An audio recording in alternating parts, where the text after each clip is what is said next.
Hello and welcome to the stream. My name is Merrick Vesper, Doulahan and VTuber. Welcome to the stream. It is among my dreams to make you smile, so sit down and stay a while. And of course, if you like what you see here, following along for more is always free. But today we are building... Ooh, I was starting to take the box up without actually showing you first, wasn't I? Ooh. Oh, and no VTuber model today because I just didn't want to get it set up and whatnot. But today we are building the F91 Gundam, Master Grade 2.0. Ooh. And let me quickly just check. Oh, hello, thank you for the raid. Oh, Ada, thank you for the raid. We literally just started. We're just gonna be doing a little bit of prep on the F91. Ooh. And thank you for also the raid on YouTube as well. Thank you, Ada. Ooh. But yes, we're just gonna be doing this with his little halo on him, and we're gonna just be taking up the box and seeing what we got. Ooh. Ooh. If you're around for half a second, Ada, how was the stream?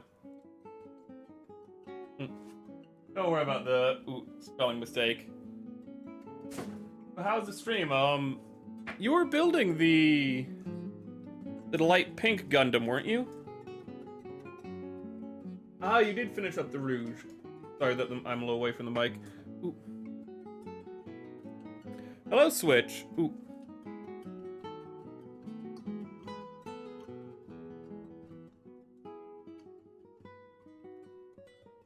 Don't worry about it, Switch. We all have, we all go through the work of it. Last week I didn't stream, so you didn't really miss much. We'll be starting the panel lining on the... Ooh, you're finally starting the Kshatriya. The Kshatriya is pretty nice, but it's a bit of a brick. Ooh. It's very much more a display piece. You're gonna want to make sure you have a nice master grade stand for that, and just put it on it and find lots of room for it, because the bell pepper is big. Ooh. But happy to hear what you're moving on to next. We have, how many runners do we have? We have 1, 2, 3, 4, 5, 6. Comes with a stand. 7. I don't know if I should count the stand. Thank you for following along, Shadowbug. Ooh, 8, 9, 10, 11, 12, I guess. Ooh, so 12 sprue, so it's definitely a master grade. Ooh. Yeah, the Kshatriya is a beast. Where is my Kshatriya? Oh my... It's just tucked away on a lower shelf because I just don't know where to put it. Oh, that's so sad to turn around and see that, actually. But right now, we'll just do a little bit of panel lining and whatnot. Might be a shorter stream today, in all honesty. Ooh. Hello! What's up? Not much, just coming back to streaming after a week of being busy effectively last week. So I wanted to make sure I didn't miss this day of streaming, especially because this kit was actually voted for by the viewers. Ooh. Actually, on the Discord, was able to vote for the poll itself, and they voted for Short Kings. And this actually beat out the Gundam Heavy Arms Endless Waltz version, which was actually pretty impressive because that was very neck and neck. But I'm just happy for once one of my Gunpla polls not ending in a tie, because I don't know why, but my viewers really like... I don't know how they do it, but they keep tying the polls. It's really impressive. Oh my god, I think on average 60 to 70% of my polls that I put up for Gunpla end up in a tie. And I don't know how that keeps happening, because it happens with both like polls with small turnouts, and actually it happens more often the more people turn up to vote. And that's what really surprises me. You think with more people you'd be less likely to have a tie. No! That's when I get really bad ties. And then I have to go to my VTuber friends and be like, did you vote in this poll? And they're like, yes. Okay, so I have to find somebody else to be a tiebreaker. if next month if all goes well, I hope to finally build Gunpla myself. Ooh. Do you have any specific models you're looking into there, Switch? You're not sure which one yet. I should have finished your sentence. As a Zaku stan myself, Zakus are always pretty fun, but it's very easy to find an RX-78. RX-78s, whether or not they're entry grades or high grades, are pretty easy to build, but of course entry grades are going to be the easiest things because you don't need the nippers and all the stuff. Ooh, that's really reflective. You don't need the nippers and all of the stuff with an entry grade. You can literally just break them off. So if you're like not 100% certain, I definitely would recommend like just an entry grade. And recently,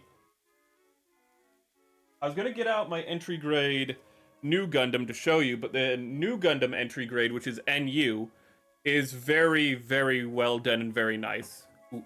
So I'd recommend that if you haven't picked something out already. It is odd how often the polls are tied. It just keeps happening. Thank you. Rambaral and Omni-Man. I've been called those by multiple people, and I'm both flattered, but also don't see it. Ooh. I ain't got J.K. Simmons' beautiful voice for one thing for Omni-Man. And though I got them cheekbones, I do not have Ramba Rao's square ass head. Oh my goodness. I want to know what was going on behind the scenes of Gundam, where like all the people who are just like in their late 20s look like they're in their mid 40s. Ooh. Like Ramba Rao is like 31 or something. Dude looks like he's 55. You see him in Gundam The Origin. He's all young and he looks like he's just ready to take on the world. You see him in Gundam the Show and you're just like, wow, dude, it's been like 10 months. What happened to you? War happened. Go try to find it. Pretty much any entry grade would be a safe bet. Entry grades can be found like at Targets a lot of times. I've seen them. Hobby. Actually, usually I don't see them at hobby stores now that I think about it. It's usually at places that usually don't have Gunpla have entry grades. That's kind of weird thinking about it.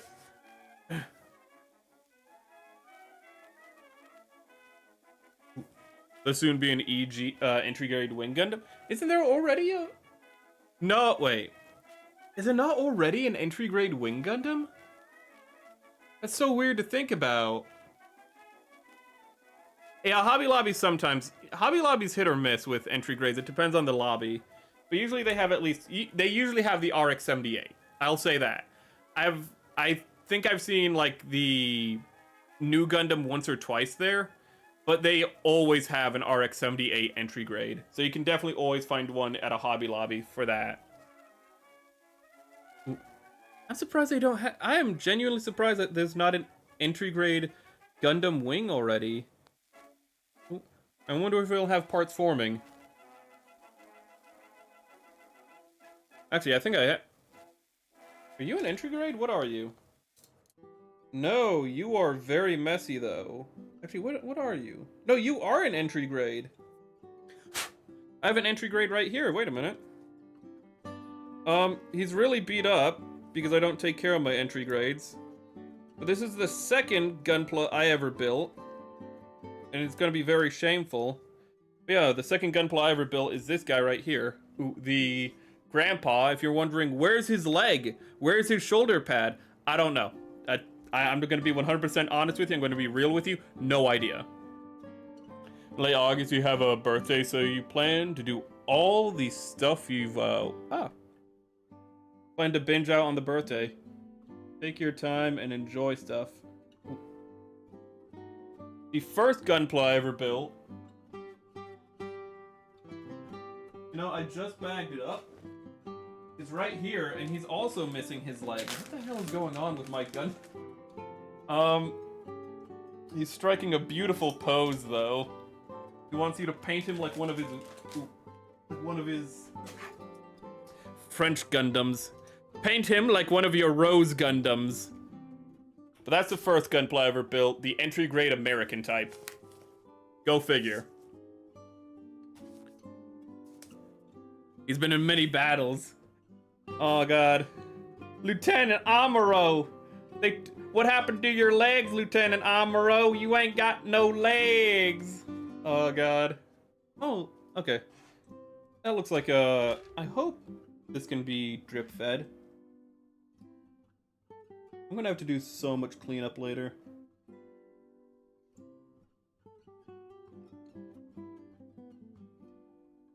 Okay. Ooh. Get this out. Jesus. He just looks so silly. I wish I could say I put him in that pose intentionally, but no. He was just in the bag like that. I need to find a place to display him. I also need to put on his stickers. I built this guy like 2 years ago, and I just do not have his stickers on him. I still have his stickers. I just never put them on him. He's supposed to have a sticker here. On his shield, he's supposed to have like some stars and stripes. He's supposed to have a lot going on, but he just doesn't. And he's also missing his knee. He's not gonna play tennis anytime soon. Ooh. Let's see here. Ah. What? I know I'm overfilling these, but I'm not too caring for that because I am planning just to go back over with some panel liner cleaner. So I'm not really too concerned about the fact that I'm being a little messy. The past while, I've been kind of holding myself back, focusing on what I can't do instead of what I can do. I've been a little extra cautious in things. I'm trying to kind of balance that out. But too often do we define ourselves by what we can't do, and what we really mean is what we don't want to do. Do I want to panel line that? No. I do not want to panel line that. But often what we mean is what we don't want to do. And we just set it up as an impossibility because of that, because we phrase it as something we cannot do. But what you shouldn't be thinking about is not what you can or can't is not what you can't do, but what you can do and what you're willing to do. You'll find you'll be a lot happier that way. Living a life based on what you are able to achieve and not looking back on what you have not achieved. Gonna fill that in like that. Sometimes you can just kind of do a little bit of a painty with panel liner, because that way it can just darken the piece and make the whole piece stand out as well. Yes, F91, ooh. Zaza. Oh goodness. I hope everyone's had a good week, because I didn't stream almost at all last week. I hope everyone had a good time in the meantime. Ooh. This week I plan to stream a lot more. I almost made a schedule, but I just wasn't quite sure on what days I want to do some things. But I'm thinking this week we might actually start the Song of Solomon. For the romantics in the audience. Ooh. But outside of that, I actually want to play some Mario. It's gonna be a very casual week, but we will actually be streaming this week, is the important thing. The past week, I went from losing all trust in people in my life to being forced to rely on them. I hope it works out. Ooh.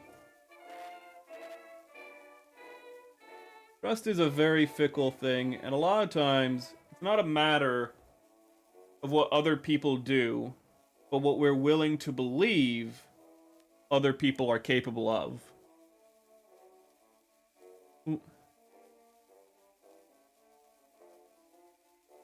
Because a lack of trust is not a lack of you being able Sorry, it's not a lack of the person being able to do something, it's the lack of you being able to believe they can do it. But sometimes when it comes down to trust, you have to look at yourself and ask the simple question of if they can, whether or not they can do it to your expectations, or whether you're just being a bit of a defeatist and you're using them as an excuse to be so. As I said, over the last week, I've been thinking about a lot of stuff.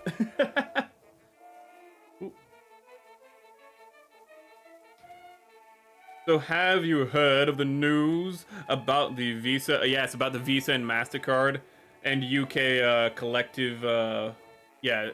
That's wild. With the MasterCard thing, it's effectively MasterCard got a like a petition to censor a bunch of games on Steam. And there were some out there games that nobody would really defend, but the petition itself was signed by like a few thousand like people from Australia. But really, it's just MasterCard used it as an opportunity because MasterCard has been censoring the internet for a long time. They were just like, I'm gonna censor this, just bah. Like, and then we're gonna use these people as scapegoats. The Australians aren't to blame. MasterCard was looking for a reason to do the banning, and what happened is that they started with all these kind of like things that, you know, nobody would defend, you know, like some real out there genres on Steam, some very out there adult genres. But then immediately within like the week, they were like, okay, now we're just gonna start we're also going to put pressure for them to ban like things that aren't as extreme, and they've just been slowly marching to be like, also ban this maybe. Yeah, we're not a fan of this. Maybe also this should go. So that's just been happening on Steam. And again, it starts with like the things that nobody's going to defend, and then it moves on very quickly to like things that are just like, well, that's just like what's wrong? Like this, I'm surprised Coffin of Andy and Lele is still on Steam, if it is still on Steam at this point. I know it doesn't show anything graphic in there, but at this point, like, that's how bad Steam has gotten. They were, but Collective Shout has been doing this for a while, and they're very fringe conservative feminists, and they're trying to, yeah. The Collective Shout, who's... Isn't their, like, Twitter profile look like a butthole? Like, it's just an asterisk. It's not very good branding. But they have also been doing this, you know, but they're pretty much just, like, the useful ends to, in this case. Like, both them and MasterCard have the same goal. It's just that Collective Shout is kind of using that as, like, enemy of my enemy thing. Really annoying. I'm happy that Japan is fighting. Yeah, I'm happy Japan is, like, fighting against it. How, like, a lot of, like, it's not PMs, it's MPs, members of parliament in Japan are, like, pretty much, like, trying to make it illegal for MasterCard to be doing this. Because a lot of the things in Japan, it's just, like, they don't know what's going on in Japan, so that it's like, this looks like something I don't like. So things are just getting banned based on appearance because they don't even read the language. It's silly. I feel like it's gonna be bad karma very soon. Ooh. Well, these things do kind of swing back and forth, but the problem is, when you establish censorship, what happens is, you're not setting it up for yourself, you're setting it up for your opponents when they get in power, because inevitably, the pendulum always swings. So when you set up censorship, what you're doing is you're getting it ready for when the pendulum swings and the other people who you don't like get that power and start censoring you. Ooh. And that's the real difficulty of it all, is that it's very short-sighted as well. But also, what was the other thing you said? Ooh.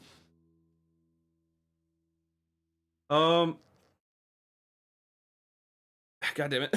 You said the Collective Shout thing, and MasterCard, but there was something. Oh, the UK. Yeah, the UK, and people are like, I'm happy that they're censoring, you know, like, adult material, and it's like they're not censoring adult material. They're requiring citizens to have an ID. Like, what they're doing is establishing internet ID using adult content as a justification. Like, in no way are they actually, like, do they actually care about this? Because there are other ways to... I mean, for one thing, it's a parent's job to keep adult material, you know, smut out of the hands of their children. And it's not boomers raising children anymore, it's millennials who are having children now. And millennials do know how to regulate their computers and internet and, you know, what their computers allowed to search for. Often better than their kids, because kids are, for some reason, less tech literate than the millennials were at the same age. So, in many cases, the current generation actually is more capable of, you know, handling the situation than the previous generation. But now we're getting it as a justification. I'm back. Hey, guys. Ooh. What Transformers is this? I think it's Optimus Prime or something. I don't know. I mean, they all look alike to me, you know? I'm a little bit of racist. I'm a little racist against Cybertronians. No, I will not apologize for it. Personally, I hate censorship. Not just media, but fictional content, but also erase... Yeah, that's another thing, is that they start also with fictional things, so that way they can move on to historical content as well. Like, it never stops. It's always an ongoing goal for people who censor to... Because the people who censor, what they want is for the world to reflect their worldview, not to do anything else. So if history doesn't reflect their worldview, they're also going to want to change that.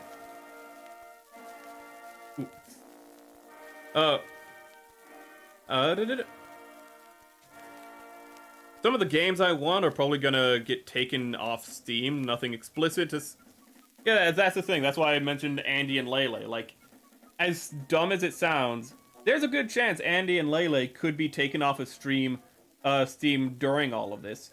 Maybe not, but like things like Andy and Lele, what's the Class of '09, you know, even could be taken down. Even though Class of '09 has a PDF in it, but like the whole joke is that like the PDFs are bad people.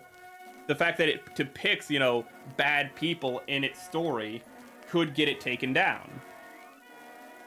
Ooh.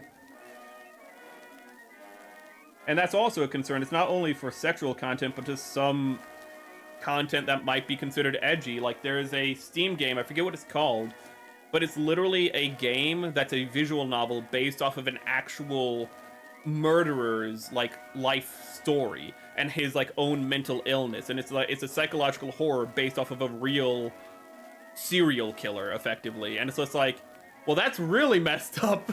It's like, is that allowed? And it's just like, I don't know. The PNG makes the stream much funnier, yeah. Actually, the PNG itself, the steam clouds, are based off of a scene from Gundam... Zeta Gundam. It's not Gundam Zeta. Zeta Gundam, where I don't remember what's happening, but Camille gets really upset because he's told he's being a child, as is typical in that series.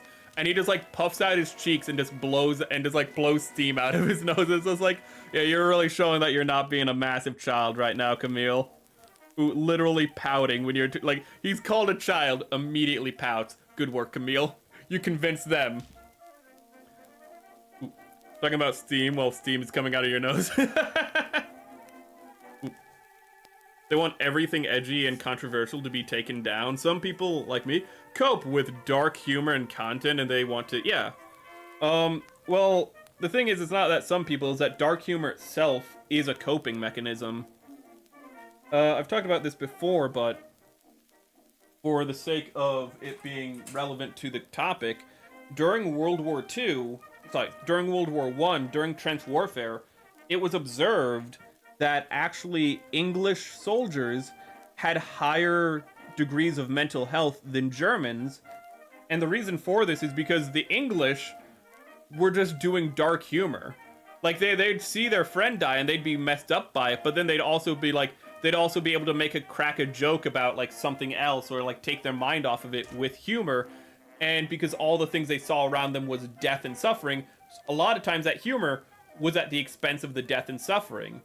And it was built into English culture to kind of just always make a joke no matter what.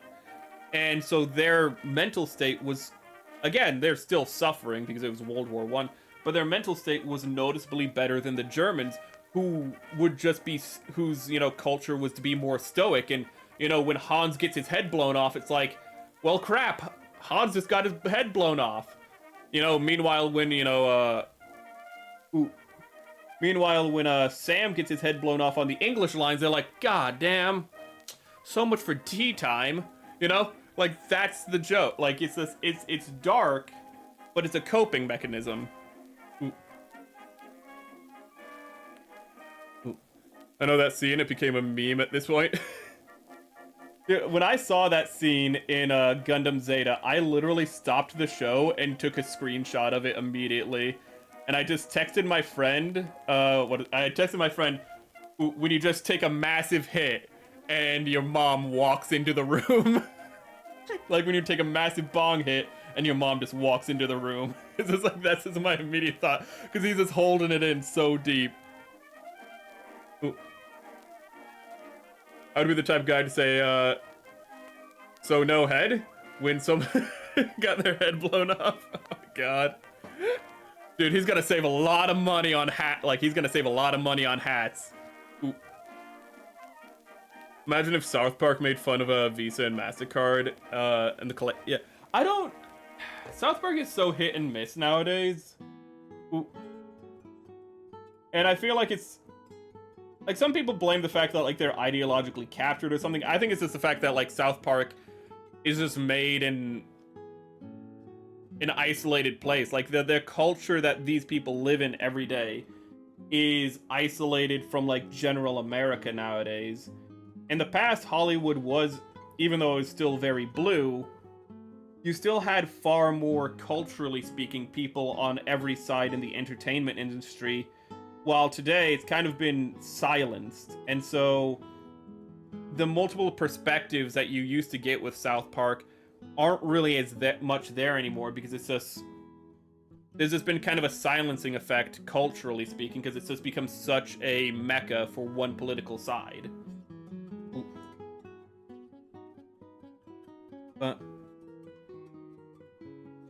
Where's the lighter fluid? I don't tell. You gone missing again. No, the lighter fluid is just under there, don't worry. The lighter fluid is always right next to my computer, which feels like a really bad place to have it. I'll be 100% honest with you. It feels like a bad idea just to have it right next to the computer, but it always ends up there. I was gonna say it's just like, it's a really reliable place for me to find it. No, it just always ends up there. I put it on the other side of the room by stream. Whether it's 1 or 2 days later, it's right next to the computer. It's just, it's getting up and walking over there. And it is a really bad place, but it just keeps getting there. I don't know how. Hot take, Zeta Gundam. Zeta Gundam made new types go, the finale of Zeta Gundam went off the rails way too quickly. I love Zeta Gundam overall. It's really good. But it went off the rails way too quickly at the end. It was just like, it's like everyone's dead and all of their ghosts go to Camille and give him super armor. So now he's immune to everyone's attacks and he just has invincibility. He gets a Mario star. Everyone dies, all the ghosts fuse together into a, like, superstar from Mario, and then Camille just starts killing everyone with invincibility, and you're like, where the hell did that come from? It is one of the most just out of left field things in all of Gundam, to the point that when you go and you watch Double Zeta Gundam, you're just like, yeah, you know what? This is goofy. The new type abilities are off the wall and insane, but honestly, after seeing the finale of Zeta Gundam, I can't really be that upset. I'm kind of happy that it's we've kind of pulled back a little. Everyone's having fun. It's goofy. We're having a good time. Did a character just die? Oh, the characters are dying real quick now. Oh god, Tomino realized, like, Tomino woke up. Halfway through the series, Tomino, I swear to god, it's like Tomino just wasn't there for the first half of Double Zeta Gundam, and then he just comes into the room in the second half of the show. He just bursts into the studio. The second half of the show just goes like, where are all the where's all the death? And then it's like, Tomino, we just, like, Zeta Gundam, a lot of people died. Yeah. And do you know how many people have died here? Not enough. Ooh. God, you love purely insane crap like that? It comes out of very left field because up until that point, Zeta Gundam is far more the grounded, is like really grounded. Ooh. And so just getting to that point where it's just like, it's Gundam, but even more grounded, and then it just goes like, here's more magic up the, like, we're just gonna turn it up to 11. You're like, where did this come from? And, whoop. And that is why they type powers are, why new type powers are be like, what? Yeah, Zeta Gundam is kind of made the benchmark where it's just like, yeah, you know what? It's not just spatial awareness. It's just like, you can just harvest energy from another dimension, and you're like, okay, I guess that's a thing, but they didn't really explain that in Zeta Gundam. I don't know when they explained. I think you had to like look into the manga to get an explanation that like the new type space was a separate like fourth dimension or something. It was like the fifth dimension effectively. And if you were just an anime only, the only way you understood what new type space was, I don't think it was until GQ. And in GQ, what you get is Char Aznable saying, I can see time. And that is our best, as anime onlys, I think, explanation of new type space. And it's like, oh, so it's just bullshit. Not shitting on GQ, I like it, but like that is our best explanation of it to my knowledge, because in everything else, it's all very show don't tell, which I appreciate, but at a certain point you're just like, what the hell is happening in this series? It's a really bad place, to be honest. Oh, sorry, yeah, I already read that. Give the power mobile suits to the mentally unstable kid. That's Zeta and Seed Destiny in a nutshell. Oh my god. To be fair, Camille steals his Gundam. Ooh. Oh my god. Jared is the saddest, like, antagonist in all of Gundam. Bro thinks he's the new Char Aznable the entire series. Little does he know, he's literally setting up a new archetype for Gundam of the, like, just failure antagonist who just keeps surviving somehow. And you're just wondering, when is he gonna die? Because this dude, like, should have died, like, episode 3. And we're on episode 39. Dude, Jared is, like, the ultimate boy failure. And you don't get a lot of Jared clones in Gundam, but you do. Like, in, Iron-Blooded Orphans, there's this character who's a pompous ass who's just like, I'm the best thing ever, I'm the hero of this story, and he keeps surviving battles. It's the character in the second season, I forget what his name is, but he keeps surviving battles, and you're like, how does he keep surviving battles? He is incompetent and keeps getting his, like, people around him killed, and that's how he keeps surviving. The people around him keep, like, jumping in the way and being like, Commander! And then they get shot instead of him, and you're like, just die already! And then at the end of the series, he finally does die. And it's really satisfying. The only reason I spoil it is because you're going to be looking forward to when he dies. So knowing that he dies, but not when, I think that's acceptable spoiler. But you're just watching the entire series and you're like, this guy, he has to die eventually, surely. And he dies horrifically. He dies so bad, you almost think, that might have been too bad a death for him. And then you're like, nah, he was a prick. Unicorn Gundam is basically a real god. Jesus. Yeah, can't Unicorn Gundam, like, affect probability like it's a gunman from Gurren Lagann or some shit? It can either affect probability or time and space, which is effectively affecting probability at the end of the day. But yeah, the Unicorn Gundam it just has hacks. It just has lag hacks for, like, Gundam, and it's like, I don't think that's fair. Like, it just has a lag switch? Yeah. Jesus Christ, that's really messed up. Here, a dumb idea, have a pilot, have a pilot a Leo and have a Zero system in it, but instead of the Zero system,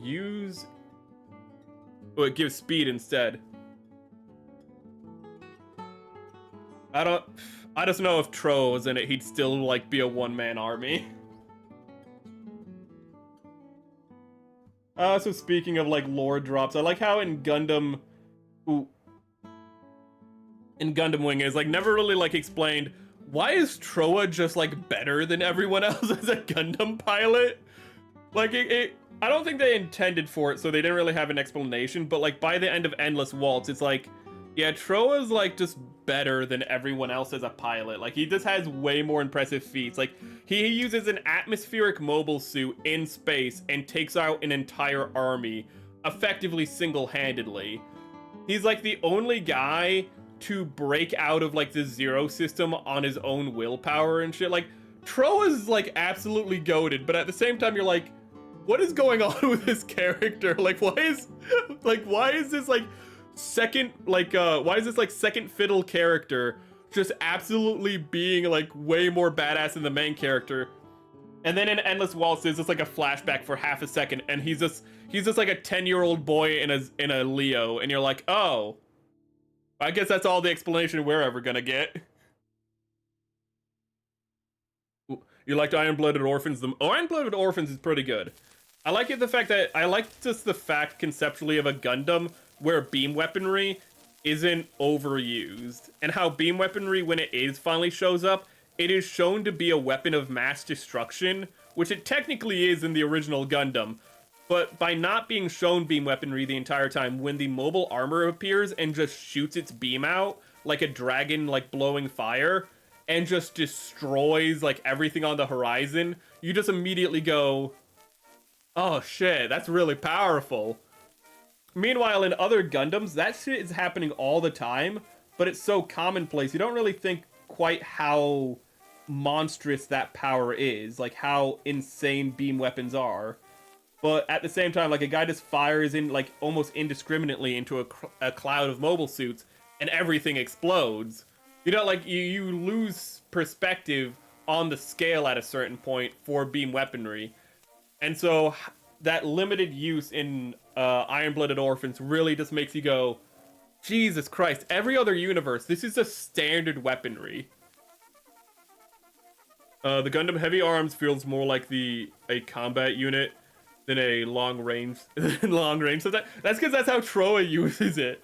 Troa gets a Gundam where the whole gimmick is he has lots of guns and shoots it. And then like half of his kills with the Gundam Heavy Arms is... Do I have the Heavy Arms? Yes, I do. Half of the kills with the Heavy Arms, it feels sometimes like it's not with the big guns or the missile pods in the shoulders. No, he just goes like, oh, I'm out of ammo. I'm gonna use this knife and just destroy everyone with it. And you're like, there's no way like he can like actually win a battle when he runs out of ammo with just a knife like this. And he's just like, yes, I can. It's like, okay, wait, what about like if there's a flying mobile suit that can stay out of range of your knife? Dude, nothing can stay out of range of his knife. He fights an Ares at one point. I forget how they get it on the ground, but I remember there's this like an Ares on the ground, and Troa, before we start building, that's embarrassing. Before we start building, Troa literally just, I'm taking this guy apart by accident, just like puts his arm out and then jumps in the air as the mobile suit and just starts spinning. I cannot, if you have not seen it, it is too insane to like, for me to communicate properly. He just jumps in the air and starts spinning over top of another mobile suit, and he just like goes across it like a can opener and just slices it up. Like, and it's just the most insane thing ever. And then you just realize, wait a minute, isn't this like the least mobile Gundam of like these Gundams? Like, it's literally the first one built, I think. It is the least of the Gundams in Gundam Wing. And Troa is just destroying everything with it. Like, you would not know that the Heavy Arms is considered, again, I think it's the first one built, and it's technically, like, the one that is, like, considered to be the, like, has, like, the least mobility, and, like, it has the most limitations because of its ammo. And somehow Troa just still destroys everything with it. It's insane. Imagine if the mobile armor is made by alien instead of humans. I think that's a... Is that from Gundam Seed, or is that from Double O's final movie? I know in Double O they fight aliens in like the final movie, and from what I hear, nobody liked that. Ooh.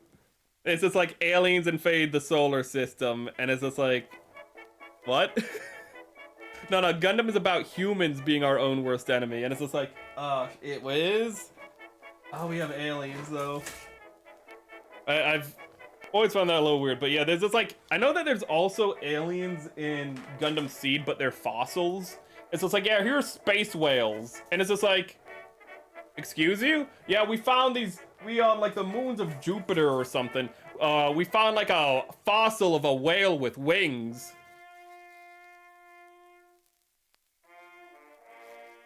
What? Yeah, that inspired us to do genetic augmentation on ourselves as humans. Couldn't you have just like done genetic augmentation on yourselves without having found a space whale?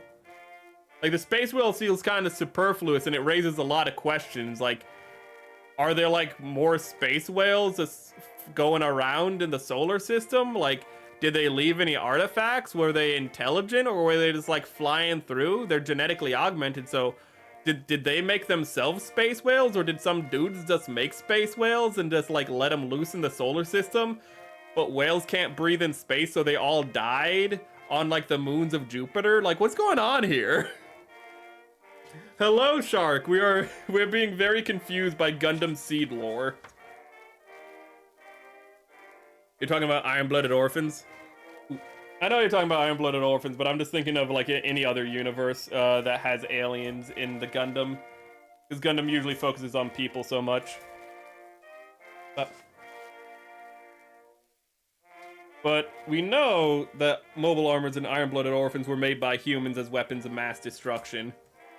They pretty much made a bunch of Skynets effectively in Iron-Blooded Orphan lore, and then go figure they all turned on humans and went like, you know what, I really don't like you, I'm gonna kill you. Oh my god. They made a bunch of Metal Gears and just let them loose. I can't believe I'm just realizing that the mobile armor from Iron-Blooded Orphans is probably in part inspired by Metal Gear Ray. It's really obvious in hindsight, because they're both kind of like these dragony things that are bipedal, if I remember correctly, and wow. Am I just now realizing that?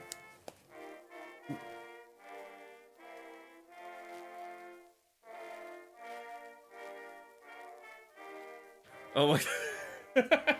Using the minigun as a club, the heavy arms, Jesus Christ. I'm kind of surprised I never saw Troa do that.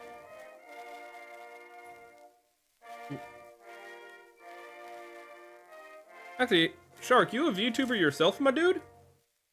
Because you got the emojis. And that's usually a sign. Let's see here.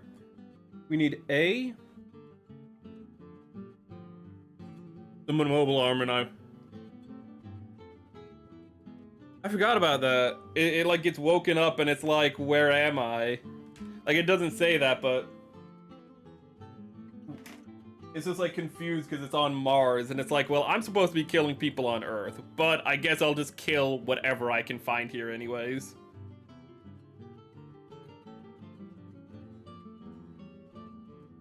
One of the issues with Iron-Blooded Orphans is that the second season, though not bad, has a lot more going on in it than the first season. The first season is just like, here's Tekkaden, and they have the job to escort, I can't believe it's not Char's sister, to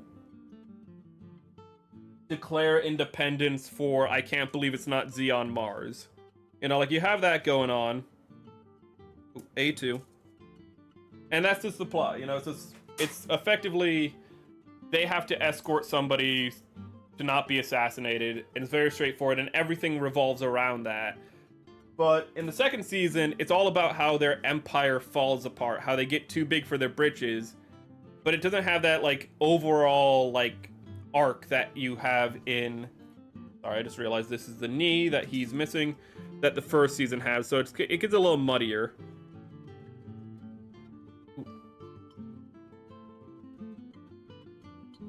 It's also dirty, but I don't really mind it.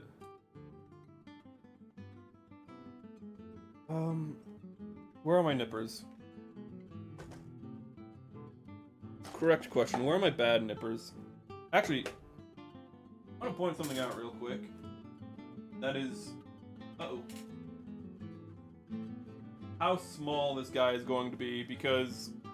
Ooh, even though his cockpit is as big as any other mobile suit, when I got him out, I could not help but notice his eyes are not very big. Ooh. I could not help but see that his visor is not as large as the last Gundam we built, which was 18 meters. I think this guy's like 16, maybe even 15 meters. Ooh, the F91 is pretty small. So I'm kind of wondering how everything's going to fit together and how he's going to hold up, because the high grade is very loose. The high grade is very nice for how small it is, very impressive for what it is. I'm turned away from the mic right now because I'm actually trying to see where it is. It's right there. But at the same time, because it's so small, it's actually incredibly loose. Ooh, they had to make a lot of sacrifices to get a mobile suit that small in high grade. So I'm kind of curious as to how the master grade is going to hold up. Nippers and cockpits? Yeah, man.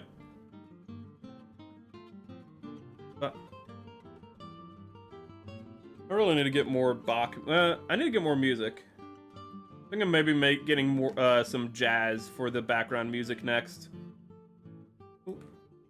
Oh my god, we can get jazz and I can build like a mobile suit from Thunderbolts. From Gundam Thunderbolt. It's singular, not plural, Merrick. Ooh. Actually isn't half bad idea. The only problem is I think the only Gundam Thunderbolt I have, am I doing this correct? Yes. Is the Psycho Zaku, but the master grade, and that's good. I'm gonna need a lot of jazz to get through that one. Oh my goodness. Is this Prelude? Yes, because I have Prelude like 3 times on this playlist by accident, so it plays a whole lot. Oh, that's C. Favorite part building Gunpla is having no idea which sprue is which at the beginning. So I just have to look at every sprue and go, no, not correct. That's not right. No. That's G. That's H. That's green. That's G. Oh, wait, what are these? You're G. Damn it. You're E. What do I need? I need C. Oh my god, the alphabet, my greatest enemy. Imagine if Char stole the gun tank instead of the RX-78-2 in GQ, and he was... and he just made the gun tank 3 times faster. He just took off the treads and just made it into like a Zeong. Just gave it thrusters instead of legs, or I guess treads in that case. I always love in the original Gundam when it's just like, so I'm supposed to pilot this thing called the Zeong? Yeah, it doesn't have legs. Dude, we're in space. Those are just gonna hold you back, okay? We just put extra thrusters in instead. It's gonna go so fast. I'm looking for the piece. What are these? Crash out. Possibility is 30%. No, I think we're good. I'm gonna head out. The day started good and has gotten more and more crap. Oh no. Piled on it. Like 20 minutes of optimism for this year is, oh my goodness. Well, again, remember it's not I hope you have a good rest of your night. But remember, it's not a matter of what you can't do, but it's a matter of what you can. And sometimes it's kind of hard to see that. It's kind of hard to see what you're able to do beneath it all. And you'd want to convince yourself that you can't. But all you're really saying most of the time when you say you can't is that you just don't wanna. So, I hope everything clears up and you're able to keep up a good mood through it. But at the same time, if it does become a little much, always remember you got friends you can turn to. You might not think that they want to be bothered with your complaints. But if you just go to them, most of the time they will listen to you. A lot of times they might know you're going through something, but they might not want to say something because they don't think it's their place to ask. Sometimes you just have to tell them, hey, you just have to ask them, will you listen to me? And you can't resent them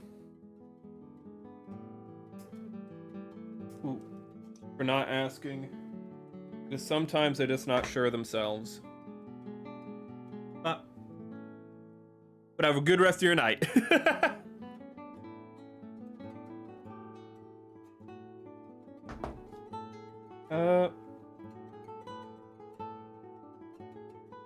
Damn it.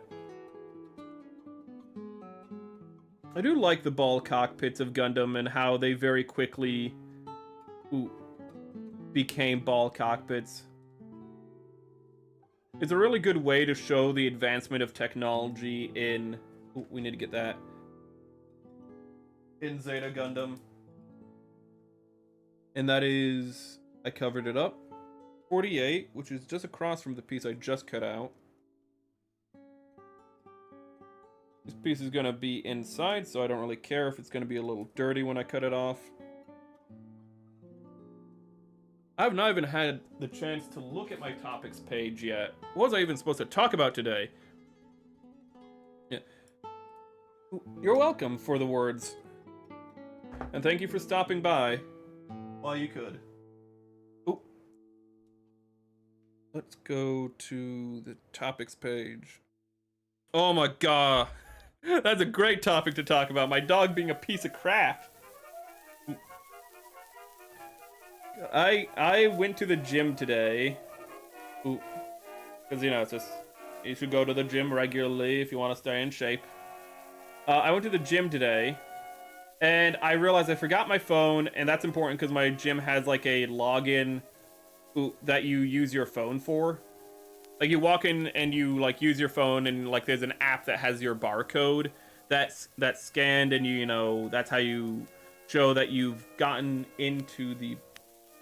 That's how you register when you walk in, effectively, is you have a barcode that's on your phone, and the reason they do that is because they're like, we don't like printing, you know,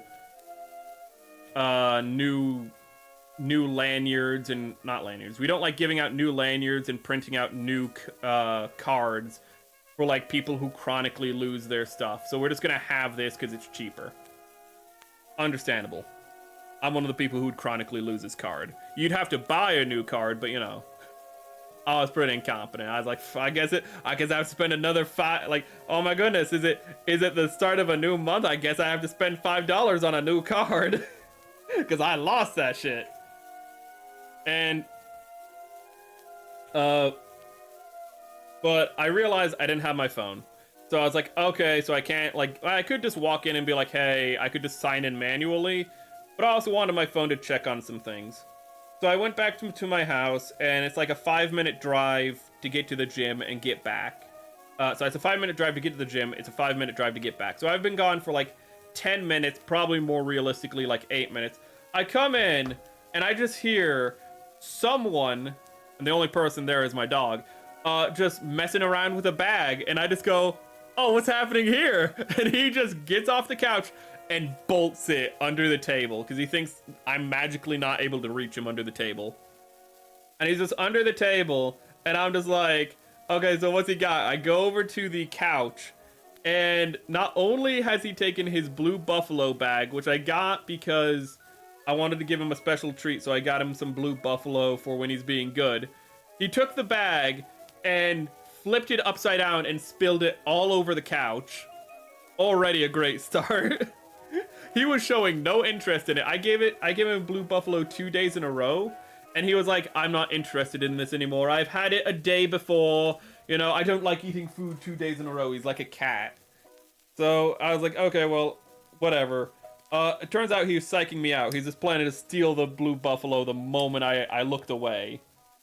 But also, up on the counter, and on the back of the counter, I had spaghetti that was waiting for me when I got home, so I could just like throw it in the so it would just be like room temperature when I got home. I could make some pasta sauce and throw it on, and it would be all warmed up through the pasta sauce. And that was also missing, and also on the couch, and he had bitten through like the corner. It's a circle, but he had bitten through the edge of the lid, and it's just like all this happened within like minutes. Like at most 10 minutes, he had just ruined his, he had just opened up the bag of buffalo and just spread it all over the place. And he had just gotten the spaghetti, and he had been working his way into the spaghetti. He got the buffalo and immediately went like, okay, I can eat that whenever I want now that's on the floor. Went over to the spaghetti and immediately started working on it. Like his greed is just unheard of. Oh my goodness. And he knew he messed up, but I was more like, well, I messed up because I left those things in places that he could get to them. So fair game, you know? I didn't like punish him or nothing. I was like, okay, you know, he ran under the table. He knows. Before I ever saw the food, I was just like, what's going on? And he bolted. I was like, okay, well, like he knows he messed up. He's like, nothing's happening here.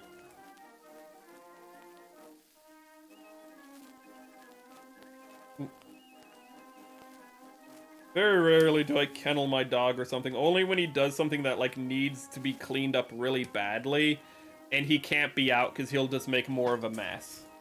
That's really the only time I like kennel my dog as punishment.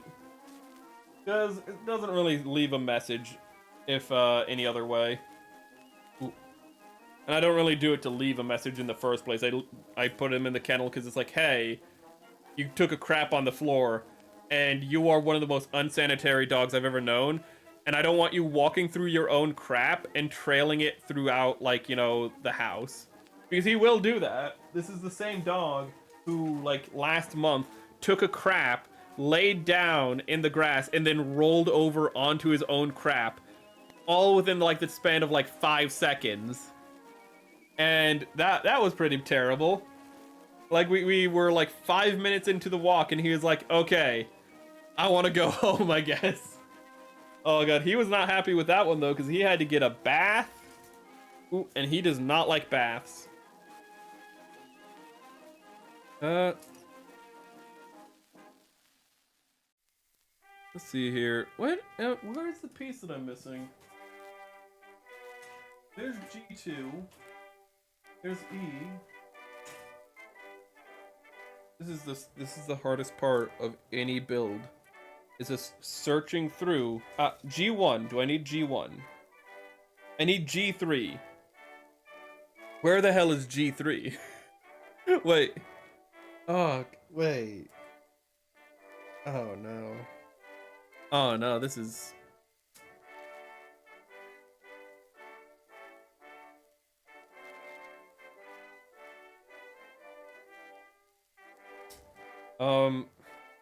Oh goodness. There's H. Are you G3? You're C. I should have known that. You're A. God, it's just every time, chat.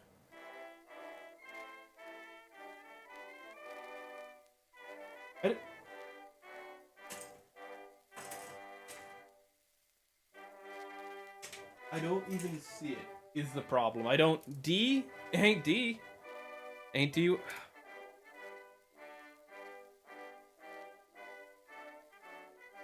Whoop. This is E2.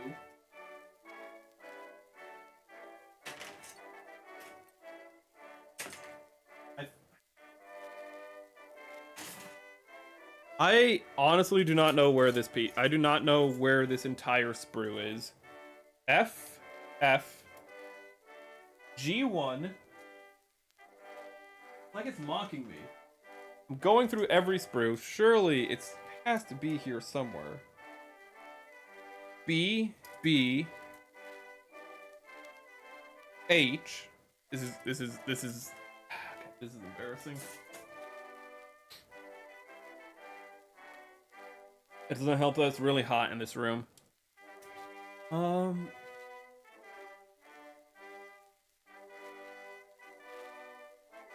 did it get over there? It was just on the furniture behind me, still in the bag for some reason. Ooh, thank God it's bright gold and very easy to see because of it. Oh my goodness.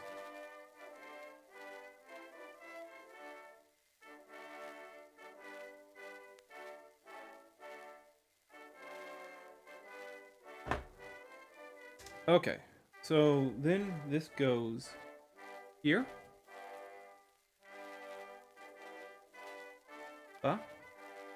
Ba. Actually, after I actually finally went to the gym and came back, Gunner actually didn't do anything bad, and he was just on the couch, you know, with all the dog food, which he just hadn't eaten. I guess he just was like, you know what? I just wanted to open up the bag for fun. But he was just on the not the dog, but he was just on the couch, just laying down, just fully stretched out, just wagging his tail, just like, hi, welcome home. Just like, yeah, I didn't get in trouble earlier, so you know what? Obviously, I am now immune to consequences. And it's just like, oh my god. He is incorrigible.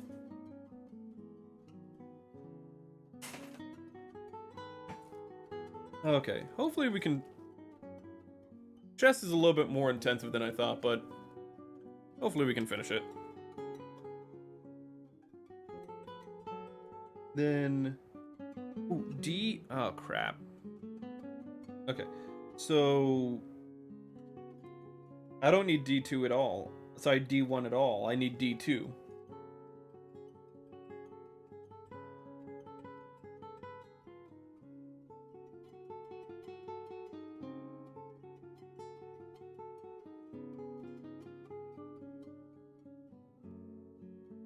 Actually, earlier, I think it was just yesterday, I got introduced to the Incredible bonus CD, like audio interviews from Incredibles 1.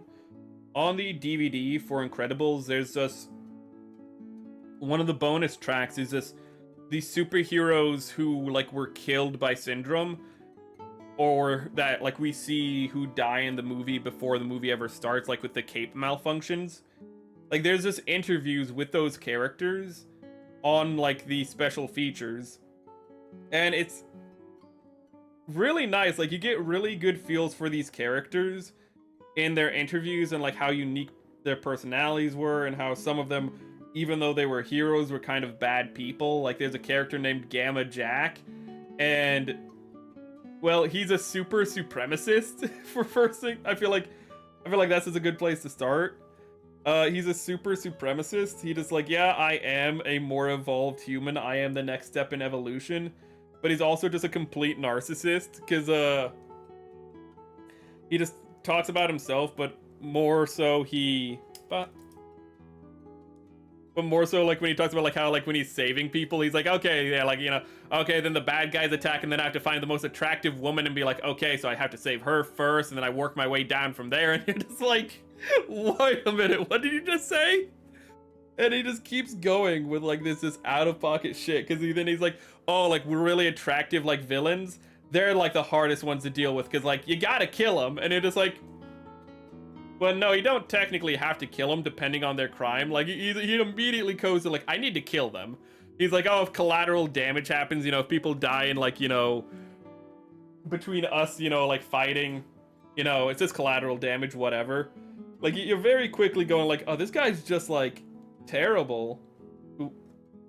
This guy's just the worst. And you're kind of realizing how maybe some heroes didn't really give the best picture for Supes. Maybe there was more to superheroes being, you know, taken off the streets than Mr. Incredible breaking a dude's neck, you know, when saving his life.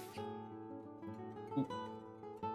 But he's just like he's just talking really out of pocket. He's just like, yeah, but like you still have to kill her, but like, God, it's really hard when they're really attractive. It's just like, You know, like they look at you and you look at them, and they're like, they know you're attractive, you know they're attractive, and you're just like, but like, you gotta kill them. And it's just like, what is this guy saying?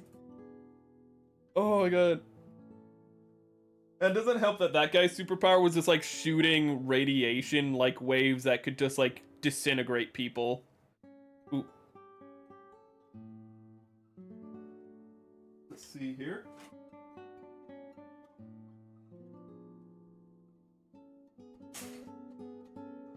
I'm gonna put D. Oh. I'm gonna put the D's right there. I'm gonna just hold on to the C. This is the other gray. C42 would go over here. Then 41 would go over here. But it kind of struck me though while like listening to the interviews and the Incredibles bonus features, how much more character these superheroes that we never actually see or never interact with in the movie, how much more personality they have than admittedly the superheroes we see in Incredibles 2, than the like new superheroes that we see in that movie.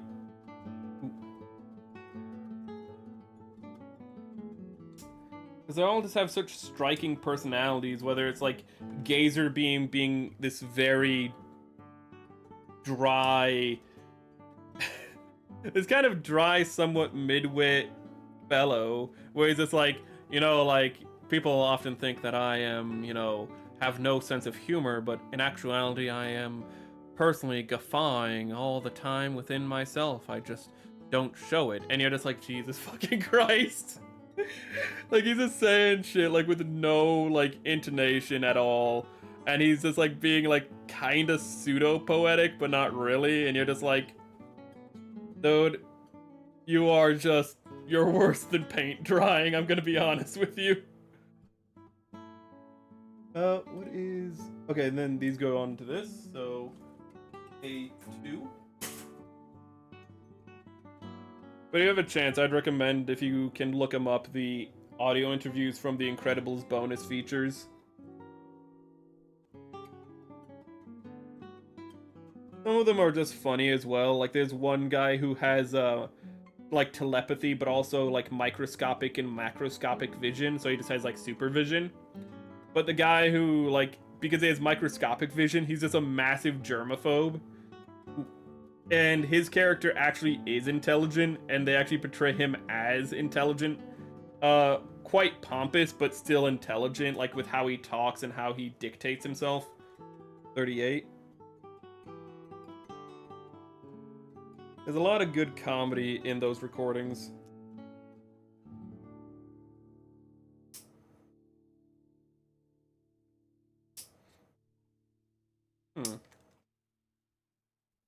So 38. And then 39. And we are cooking. Oh, no, come back here, please. Oh, I do have something. I should have announced this way earlier in stream. I'll announce it. I'll repeat it in later streams as well. But we are hoping to have a collab this weekend. It's primarily being organized by Atya. And it's going to be a peak collab, and we don't know how many people will show up right now, but it looks like we have some people who are going to be showing up for the peak collab on Saturday. It should be happening like around the time we did the Helldivers collab, so like late afternoon, early night, Eastern Standard Time. So maybe starting, I'd say at the earliest, I'd guess would be like 7 or maybe 6, but probably 7. And starting at latest at maybe 9.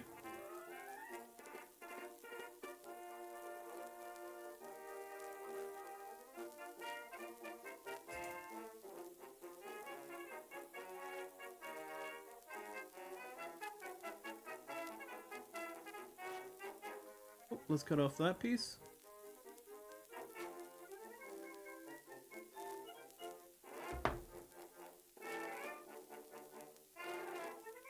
in hindsight, I feel like doing the darkening with the panel liner wasn't a bad idea, but I feel like it might need another coat or two. Same time, though, I also don't think it's going to be visible at all, so not a big deal if we do need it, those extra coats. And I just realized I have not actually assembled the whatever this is, like the inner shoulder assembly, I guess is what it is. Okay, so it always feels like whenever I'm looking at a, that's not correct. Wait, what? Oh god, that's bad.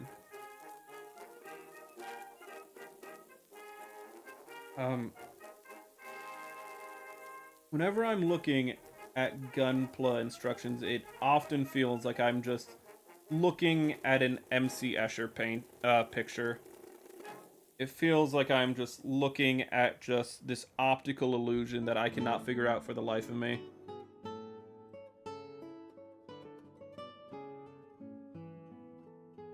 Okay.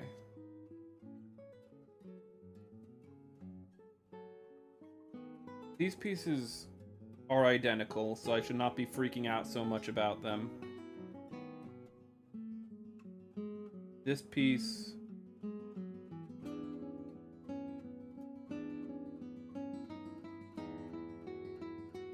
goes here. Please tell me I'm correct. I don't want to force anything. It looks to be correct. Here, let me check this one. Yeah, it says this is correct, so hopefully. But it looks like I'm gonna have to use a little bit more force to plug it in.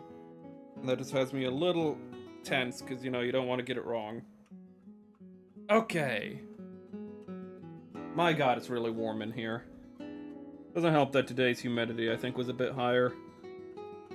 But apparently, supposedly, yesterday was like the first day in recorded history or something that, like, Tampa Bay ever recorded 100 degrees, and it's like... What? Wait. The record for, like, I know several places in the Midwest where the record for, like, the hottest temperature is, like, 115 degrees, or, like, you know, like, 108 degrees, and, like, so, like, they're triple, like, they are well within the triple digits. And then it's just like, oh, yeah, you know, Florida, nah.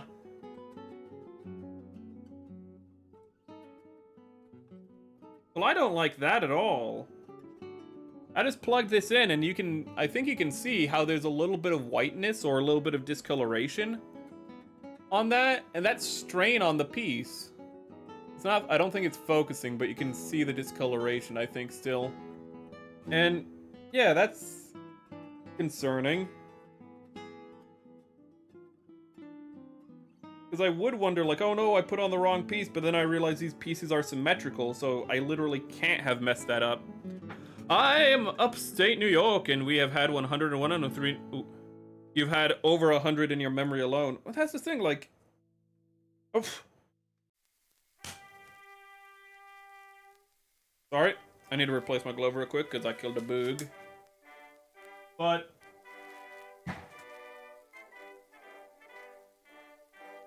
I've made no secret that I grew up around the Great Lakes, and the Great Lakes have had, you know, Right, my hand's way too wet to put on another glove. Have had like over 100-degree weather, like in the time I've grown up. It's just crazy to hear that Tampa apparently gets really close to 100, but very rarely, actually has never in recorded history supposedly gone over 100 until yesterday. But like what it does, every other year it's gotten to like 99, and it's just like, so it just keeps teasing like the thermostat. What's happening? Hello, Storm. Ooh, lol, what the fuck? I know it's been 100 here in Illinois a lot, and yeah, that's what I mean. Like in the Midwest, like it gets over 100, like on good occasion. Like it's usually like in a one place in like each Midwestern state gets over 100 like once per year. For God's sake, it feels sometimes. So for like Tampa to be like, nah, dude, it's only ever been like 99. I think you're lying.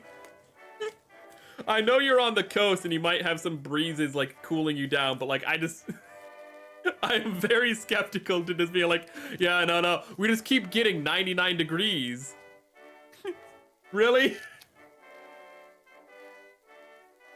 Water moderates the temperature, but as I said, I grew up around the frickin' Great Lakes and god damn, they get hot. They get hot and humid. That's part of the reason why I think people in northern Ohio move down to Florida, because they're like, you know what? I just want to have that hot, humid feel all year round. Then they learn that it actually kind of gets cold during the winter in Florida, and they're like, well, what's the point of it? Okay, so it's like this, and then it's like, no, it's like this. Okay, so that's the correct way. So this is correct, and this is correct. Yeah, yeah, it just puts strain on the piece for some reason on that joint. That's not the best. Pretty sure you had the whole week over 100 last year, and before that, the same few before that.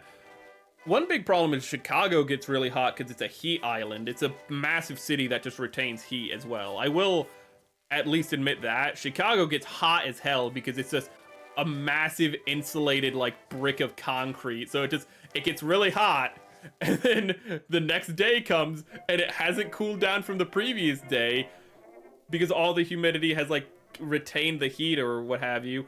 And so it just, sun comes up and it just gets even hotter the next day for like big cities like that. But like Tampa's also a city, isn't it? You think it'd also have like a heat island effect. It's been hell around Lake Ontario.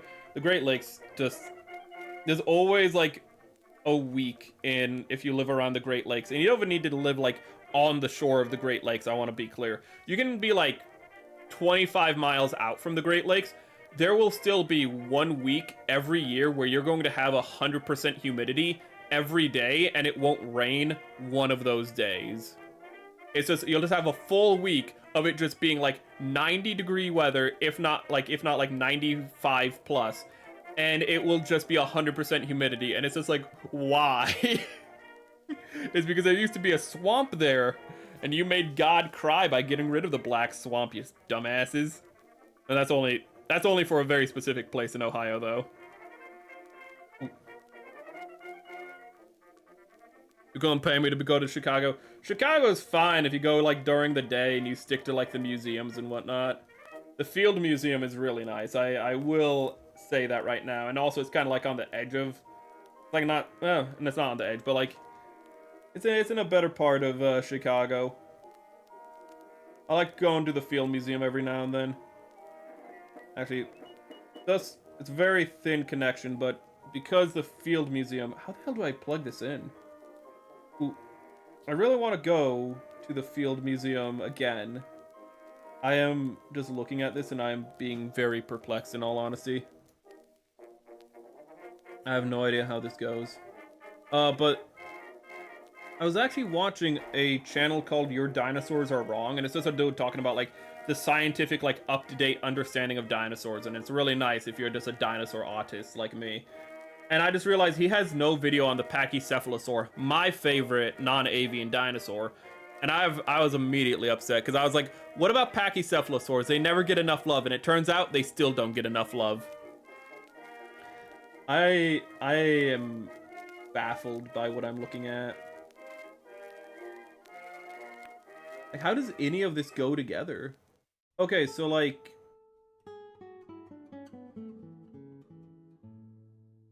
You clip on, so like this clips onto this. And you can see that because it has like this little thing right here. It has this little, I don't even think you can see that, but it has a very small wedge. And then this hole goes in here. Ooh. Very complex little build. It took me a good solid minute to figure that one out. And then, oh god. Then that goes there. And we have a large amount of the chest built, and I did that wrong. Oh, the joy. Oh wow, for very small, for how simple the connection is, that's really stable. Which is a bit of a problem, because I actually messed it up, because I need to put the cockpit in.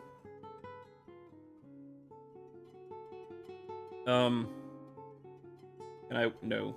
I was like, can I just, like, wedge the cockpit in? And it looks like that's a no. Maybe I can. Maybe. Oh, don't do this at home, kids. Okay. That's not advisory. Oh, now you just come off easily and nothing broke, which is actually kind of surprising. It just wanted me to dance with the devil in the pale moonlight first, chat. Understandable. Okay, and then now we can put this here. My goal with this build is not to break anything. That's really my goal. After the RX-78 Gundam The Origin, I really want to not break this master grade. Ooh. Luckily, I don't think this one has articulated hands, so that's good news. Can we put this on? I am losing my mind. You spent a week in Chicago once, long ago in a distant land, and got a gun pulled on me. But whoa, but they have such strict gun laws. And by the first and second grader, I wasn't much older. What the hell? Thankfully, his dad didn't. Jesus Christ. That escalated very quickly. I got a gun pulled on me. It was by a first or second grader. What the Chicago! Welcome to Chicago. Where even the children will mug you, apparently. Jesus fucking Christ. Oh my god, this is the most Chicago thing I've ever heard, though, to be honest. That's so Chicago. That's why I just go to the museum and I don't go anywhere else. I'm just like, this is fine.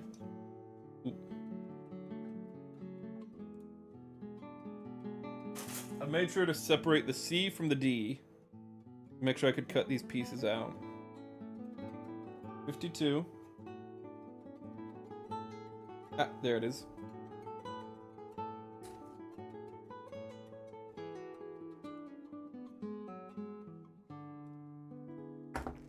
I still don't understand how the number thing works on YouTube at all, in all honesty. Ooh. It seems like a really, really petty, like, determiner of, like, who's... I don't even know what. Because sometimes it's like, I think it's supposed to be, like, who chats the most, but then other times it's like, no, it's just giving out the, like, who's saying something at the time, and it's like, oh... What? It's such a weird metric. Let's see here. G1. Oh, no. I know where that is. I know where that is. Optimus Prime G1. I told you we're building Optimus Prime. I told you, chat. Ooh. Okay, we got the blue. We got the blue.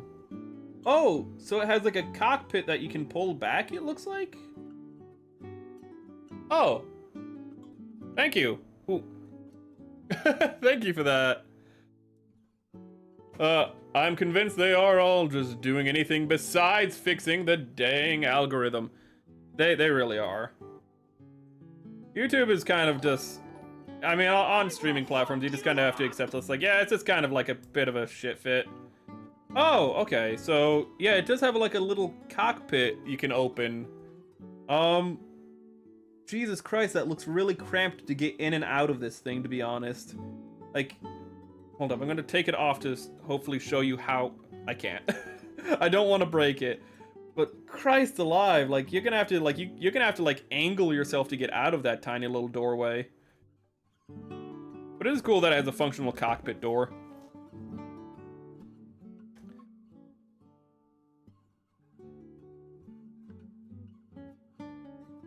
Honestly, the cockpit doors like this that open on the top are probably better, because that means you know, don't have a weak spot right here as much as you would if you had a door right here.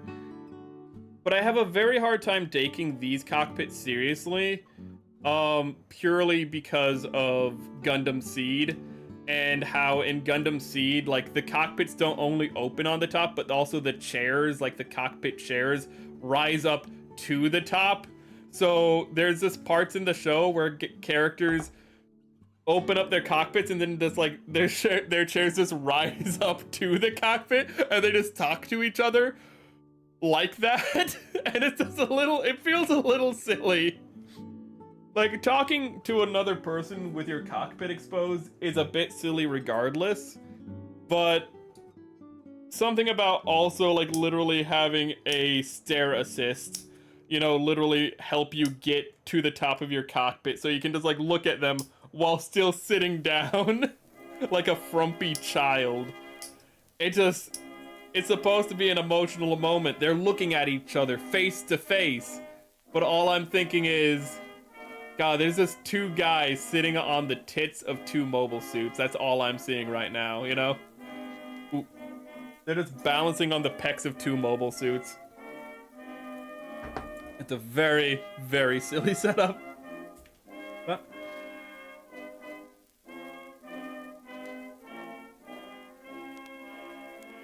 What? Okay, we are taking a bit longer than... No, actually it's taking a lot quicker than I thought. We're only like half an hour actually into the proper building. Also makes me feel bad that it's a shorter stream today. G2. No, that's G3. G2. Oh crap, where are my tweezers? Oh no. Oh yeah. I think the hook tweezers are what I want to use here. I'm kind of surprised it's taken me until now to realize I can just use for Gunpla this PNG when I just don't... when I'm concerned that the tracking might not work for the day because it's kind of hit or miss. Kind of surprised me that it took me this long to realize I could just have a PNG where I'm in a normal suit for like a Gundam pilot normal suit, just ready to go. A little embarrassing. This is E, not G. God damn it. I'm too hot for this. I'm also too attractive. Oh god.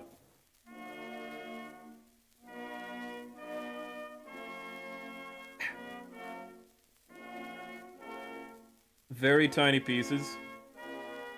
They're both symmetrical, so we don't have to worry about getting the wrong piece, but I'm wearing gloves, and we have to put this in, and I don't really know how I put this in. Okay, this might be a bit of a problem. We're getting close to crash out territory, but I don't think we're there. Okay, so I need to put it in like this. We're good. And then I need to plug it in like... I need to plug it in like... You want to go home. It is your home. There you go. There... Wait a minute. Oh. I had the piece aligned correctly for the other side. That explains it. Oh, yeah. Yeah, that'll explain it. You want to go home. You want to go into the you want to slide in. There you go. I got my left confused with my right, but luckily it was not as bad as with the ball. I still don't understand how, with the ball, when I built it, I messed that up like 4 times in a row. I'm a little pissed off about that, not gonna lie. I'm still pissed off that I had all the pieces for the ball, all the arms for the ball, like all the arm joints, and I got all of them incorrect.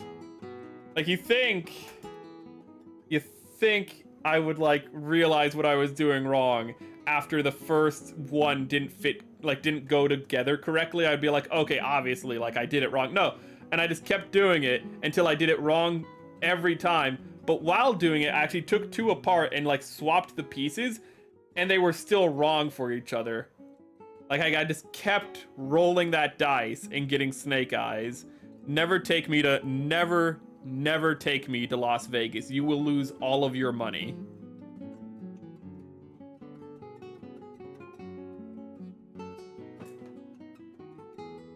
If you want to get success, take my brother Meyer to Las Vegas. That dude literally rolls a Yahtzee without trying. That man's a freak in nature.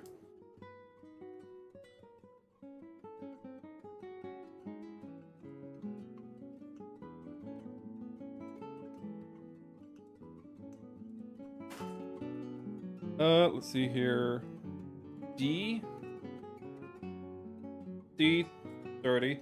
And if there is a game of dice where, like, rolling lower is better, that's the one time I'm gonna roll high. So don't be like, aha, I know a game for you, Merrick. No, you don't. I was gonna shoot you down immediately. You don't know shit. That's when I'm gonna finally get that good luck in, like, rolling high numbers, which is bad luck, because I want the lows. Oh, wait, no, I need D2. I know how this game works, chat. I've been alive long enough. Okay, so it is 30.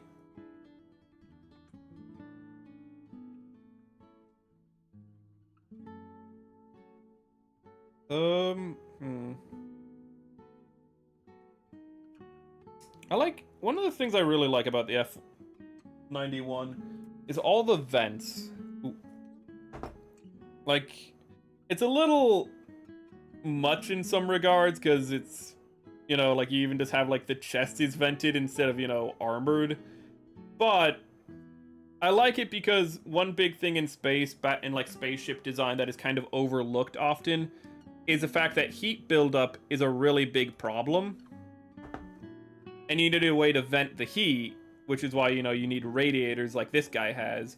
And I like the fact that, again, like, his waist has radiators going around. His chest has radiators. His neck, even his neck, has radiators. There's as much surface area as they can manage on this mobile suit to keep it as cool as possible.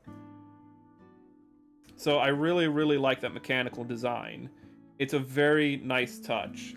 It even has, like, deployable radiators in its shoulder pads and whatnot. It's just a very nice thing to see in mechanical design for something that's often overlooked in spaceship design. I know this is a mobile suit, but mobile suits are just, you know, human-shaped spacesuits, let's be honest.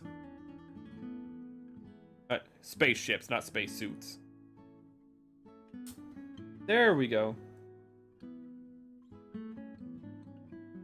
And let us finish off by getting the backpack put together. So A, no wait, we're gonna need C first. And I put the D on the C, oh my god. Why would I do that? Okay, we're gonna need, okay. Yeah, it's good that we're stopping. It's good that this is gonna be a shorter stream though in one regard, because I would be doing a crash out in like another hour of this. C43.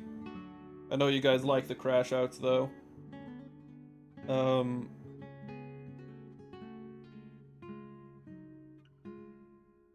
Do I just not know numbers? I found it! It's the one number in the 40s I haven't cut out already. In hindsight, maybe I should have started there. D29. E29. Do-do-do-do-do. There we are.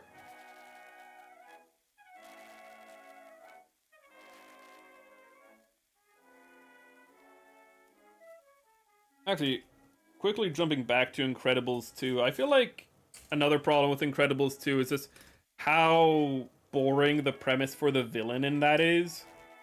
Ooh, because in the original Incredibles, the idea for Syndrome is what if the biggest fan of superheroes got disillusioned by superheroes and, like, just was a really, like, petty child about it. Like, it's just, what if the guy who knew the most about superheroes just came to hate superheroes?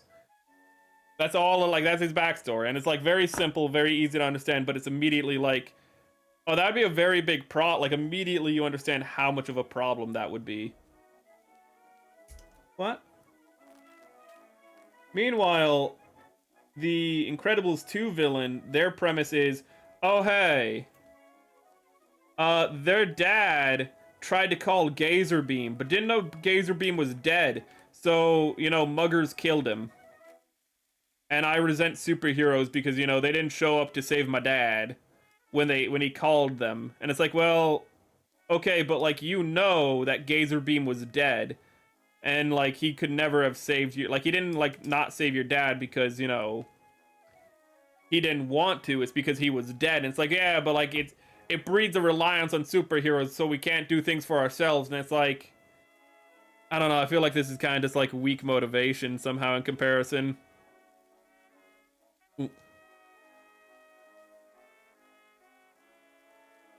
Like, you're upset at, like, supers for not saving your dad, but actually you're upset that your dad, like, who was an old as hell man, was relying on supers instead of, like, himself to help. But, like, he's gonna have to call the police regardless. Like, I feel like it's this...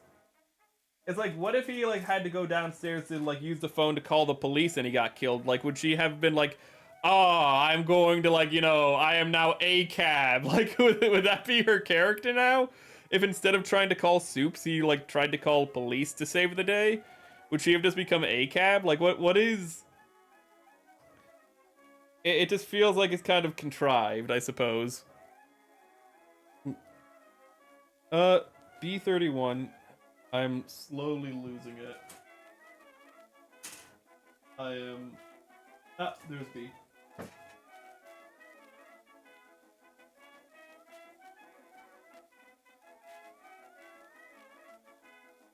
I need to have both B's. Double B's.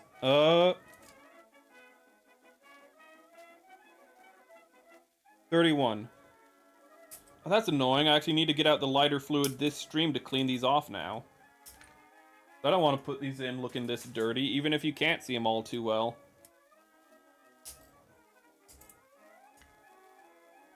Actually, the high grade of this is also pretty cool, because even though it's so small, they tried to fit in as much of, like, the functionality with the venting that this mobile suit has as they could. It's technically, like, uses, like, swap out parts to do it, but it's still cool that they tried it nonetheless. And what they were able to do with such a tiny mobile suit. But I'd be lying if I said I was not excited to see how much more you can do with a build that is... Ooh. Oh, bigger.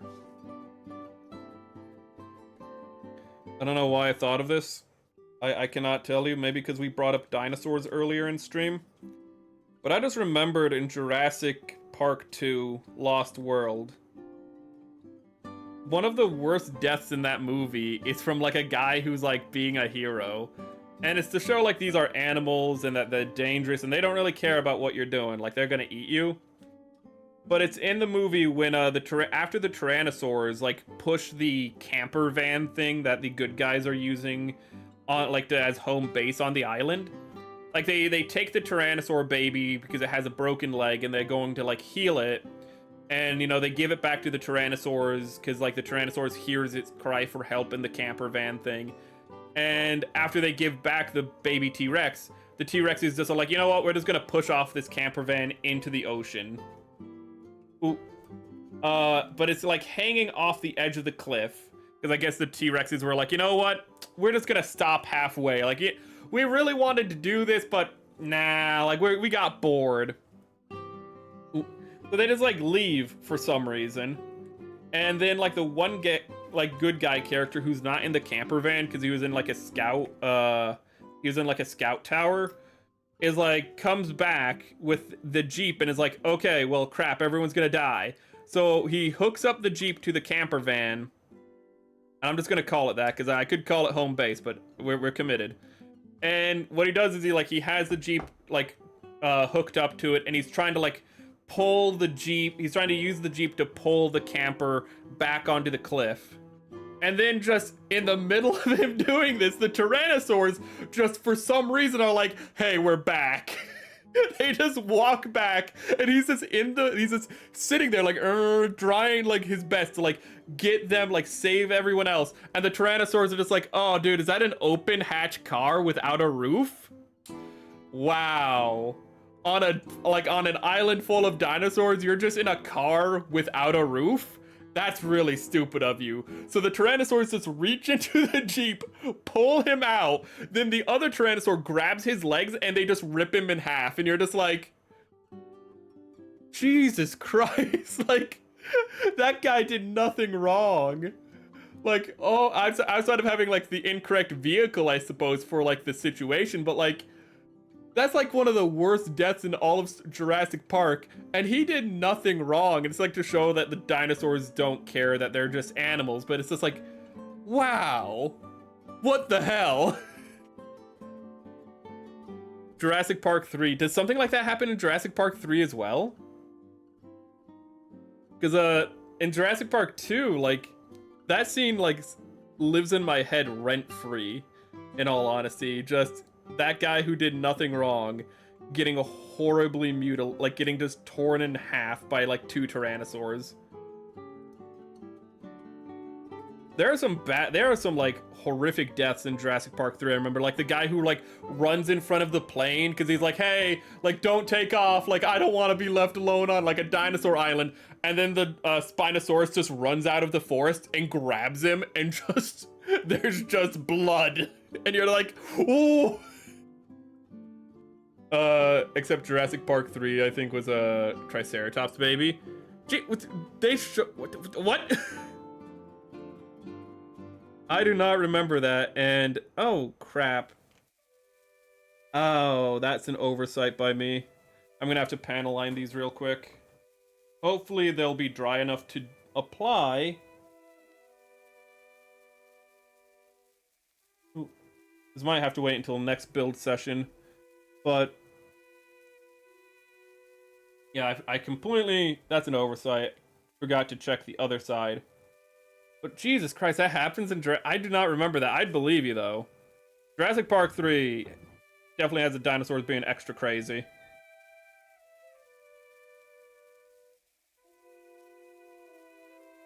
Jurassic Park 3, probably the weakest of the first 3 movies, but I'd still take it any day over Jurassic World, and over any of the Jurassic Worlds. Oh wait, is wait.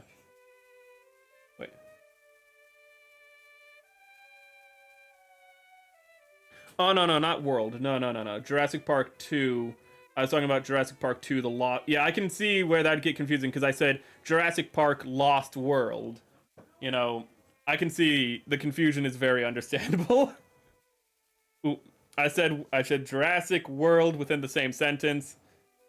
Don't worry about it.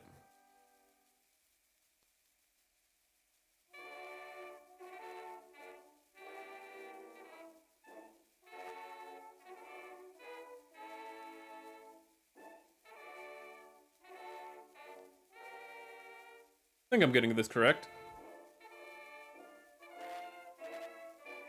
Okay. And then this goes here. Luckily, panel liner dries pretty quickly. Jurassic World also had like a death that was pretty horrific, and that was like the nanny character who was like not really a character at all. She just gets like picked up by a Tyrannosaur, like a Pteranodon or something, and like she just gets carried away. And then she gets like dropped midair, and another Pteranodon picks her, like grabs her before she hits the ground, and they're just like they're just like throwing her back and forth midair. It's insane. And then she like falls in the water for the mosasaur pit, for the mosasaur pool. And she starts like drowning, and then another pterodon swoops down and starts like trying to get her in the water. Like what is these dinosaurs? Actually, they're not dinosaurs, pterosaurs are something else, but what are these like flying reptiles' problem with her? They just hate her. And then like through all of this, the mosasaur just comes up and eats both her and the pteranodon that's just messing with her. It's like, wow, that was really messed up. Like, why did you do that? Because the actress, like, thought it would be fun. Okay. Fair enough.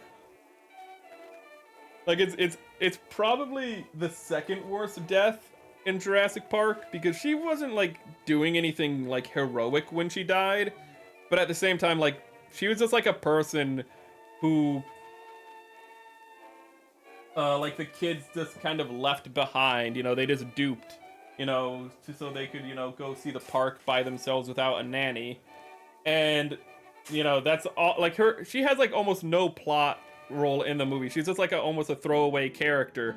And then they're just like, well, let's literally throw her away into the mosasaur pool. That one was just insane. Though I kind of can't hold it against them, because again, it was like the actor was just like, I think this will be fun. Okay, and again, it's just like, these are animals, these are chaotic, that's what it was meant to show, to be fair. The one dude died on the shit. Yeah, that, it's not insurance. He's not insurance, he's the insurance lawyer, is what he is. He's the lawyer who's like, hey, you know, Jurassic Park just had a guy die, like one of the employees just died, and the investors are like, whoa, like this, wait a minute, dinosaurs are dangerous. So like the investor guy is there to be, you know, like, is there on behalf of the investors, the insurance lawyer is there on behalf of the investors, and, you know, that's why Grant and Malcolm are brought in, because they're supposed to be like the probability expert for Malcolm and the dinosaur expert for Grant, and they're supposed to be like, oh no, it's just bringing back dinosaurs is completely safe, and go figure, both of them are like, no, bringing back dinosaurs is incredibly dangerous. But the lawyer's like, oh my god, money. Yeah, but his death is a little more deserved, because what happens with him is that the T-Rex is gonna break out of its cage, and he sees that, and so he just runs out of the Jeep that they're in, or the Land Rover, whatever it is. He just runs out of it and goes to, there it is, and hides in like a bathroom that's just there for some reason. Ooh. Like, I guess it's just the fact that they're like, yeah, we should have like some like bathrooms like every so often on the track for the ride, because the ride takes several hours, so we should have like, you know, the capacity for people to get out and use the bathroom. If I remember correctly, that's why there's a bathroom there. But he just runs, goes, hides in a bathroom, and then what ends up happening is that Ian Malcolm actually distracts the Tyrannosaur and leads him to the bathrooms coincidentally. And Ian Malcolm gets knocked away, and the Tyrannosaur just knocks down the bathrooms, and the guy's just sitting there on the crapper, and he's just like, oh no. And the Tyrannosaur's just like, well, you're not Jeff Goldblum, but I'll eat you anyways. And his death was also just, everyone's Jurassic Park deaths are, if nothing else, consistently horrific, and I'll give them that. Like Jurassic World Rebirth, for all of its faults, I'll still admit the deaths are absolutely harrowing at times. Sadly, I don't really care about the characters all too much, so that kind of lessens the impact, but even when like the douchebag guy who you just like see and immediately go like, oh, you're a douchebag, that means you're gonna die immediately, and he dies immediately. His death is pretty hardcore, because a Spinosaurus grabs him, and then he just grabs the door, and he's just holding on for dear life while like a several-ton dinosaur is just pulling on his lower half, you know, trying to get him in the water, and we just see him just like look at everyone and then just get pulled away, and you're like, wow. That would have been way more impactful if like I cared about the character and you didn't just make him an asshole. There are the pieces.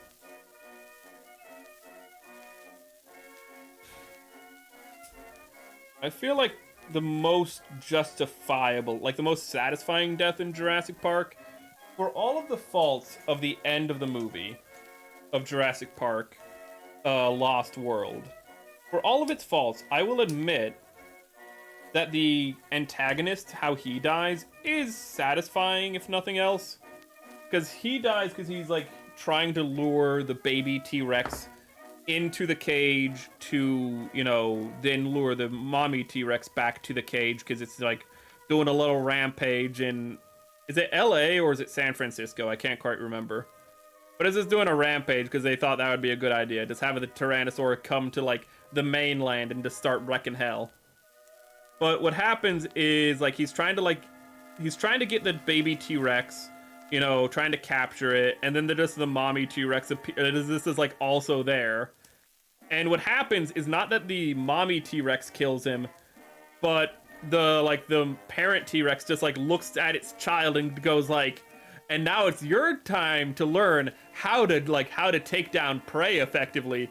So, like, the baby T-Rex, who this guy had effectively tortured throughout the film, just kills him. And it's a slow, painful death, because the baby T-Rex is technically smaller than him. And you're just like, wow, that's horrific, but at the same time, he really deserved it.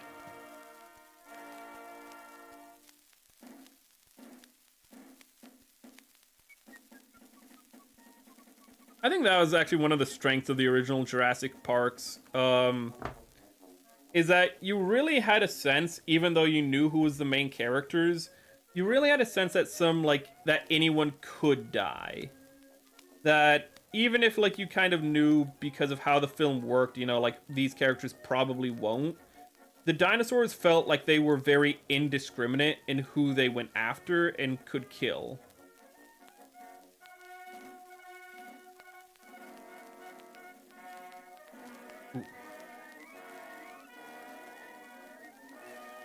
I hope I'm putting these on correct. I really do.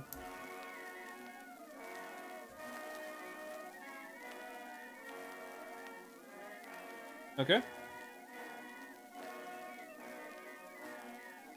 Like, I feel like there's plenty of moments when dinosaurs go after kids in the original movies, and I'm thinking, oh my god, like, there's no way they'd kill a kid, but, like, at the same time, they might kill a kid in this movie. Especially considering, like, it was directed by Spielberg, who was not, you know, a stranger to killing kids in movies. I mean, we've seen Jaws. So, you know, like, there is, even though very low, still the possibility a child might die in this movie. Even if it never happened, you always are like, it could happen, though. There's a possibility Spielberg just has a little bit of a Tomino moment. That's always a possibility with that man. But with the modern Jurassic Worlds, it's just like, at no point did I think, yeah, these kids might die. I was like, okay, yeah, here's the kid plot. They're gonna do something and survive. We're gonna go back over here where, like, actually interesting things are happening. Ooh. And...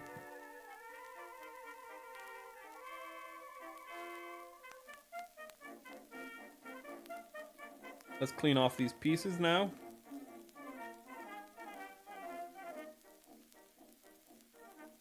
Okay, it's dried off enough, so we can actually build this to finish off. We're almost like, we're like perfectly at 2 hours too. That's excellent. I was hoping this stream would only be about 2 hours.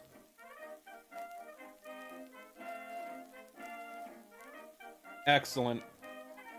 And then...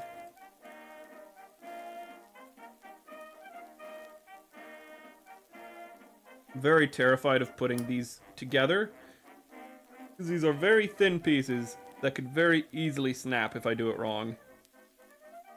And as I said, my goal here is to not break this master grade like I did the last one. Thing is, I have a little bit too much of my father in me. And I want to force things like a Neanderthal that I am.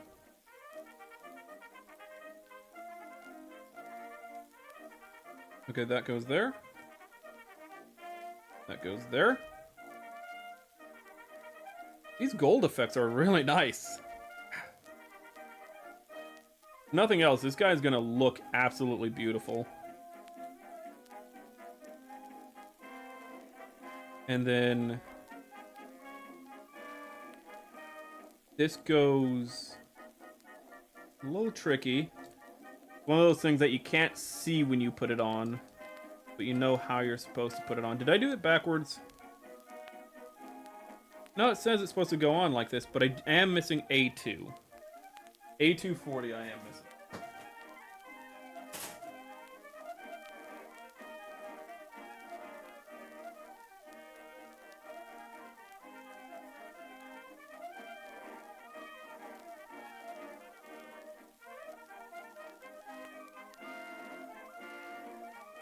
Oh, there it is. The very obvious piece that's by itself, like always, Merrick.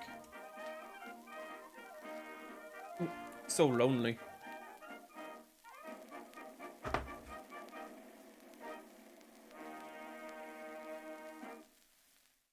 Okay, so this goes on, I think, like this. That looks correct. And then this goes, thank God I noticed that. And then this is, it's fitting that we end with the most difficult thing going on here. I might have to do it off camera even. I always hate when I have to take it off camera, pull everything back. This is actually really tight, and I think I don't have these on all the way. Might be the issue.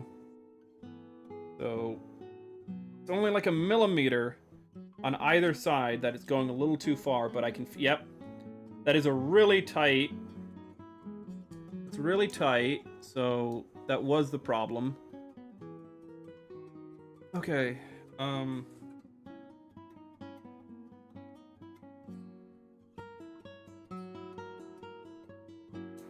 this is a bit of a difficult, this is a bit of a conundrum. Can we?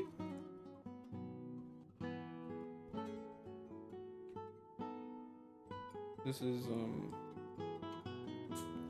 okay. So I figured out what you need to do.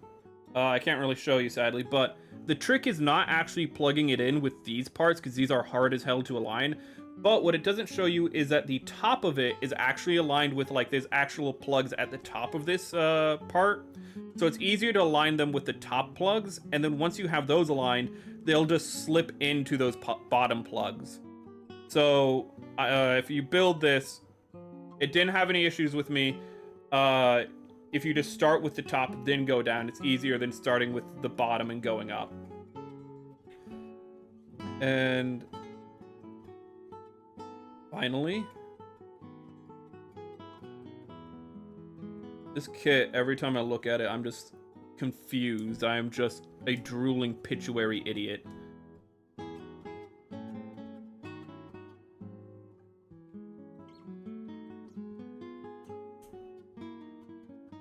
And there's the chest. And we have also, oh, I completely forgot about this functionality, but like it has two like beam rifles it keeps on its back that kind of look like wings, and it underslings them on these rails right here, to, like, have it under their arms. Oh, that's really nice that that's already like built in. I didn't even think about that's what was going on there, and it just kind of all fit together really smoothly. Ooh. This is gonna take a few sessions. It's 2 hours and we have the chest. But I am gonna call it there, and I am gonna say thank you for joining us. This has been a really fun build. I hope to continue it on either Wednesday or Thursday. I can't really tell you which, but we will be back to continue it no matter what on next Monday. No matter what, we're gonna be continuing it on next Monday. We might even be finishing it depending on how much we get done next build session. But that's what we have for today. Tomorrow we'll be streaming about at the same time, and we're either going to be reading the Song of Solomon or playing Mario Odyssey. It depends on which one I'm feeling at the time. But I hope you will join us. And remember, on Saturday right now, we are planning a Peak collab. Ooh, and that's going to be Peak, chat. But until then, I'll catch you next time. Let me find a good place to raid you guys out, and then I'll do the closer.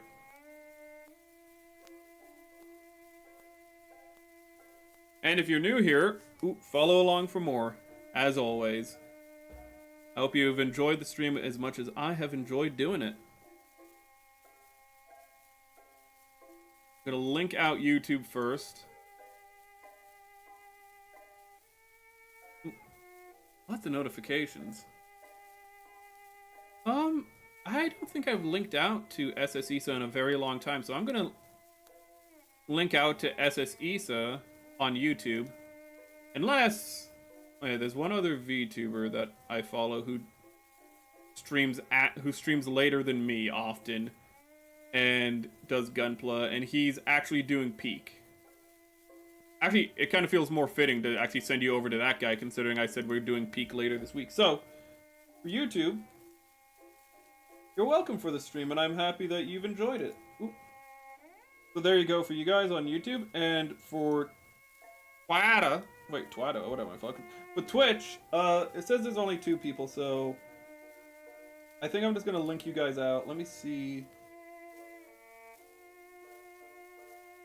Oh, that's a choice. So I link you out to.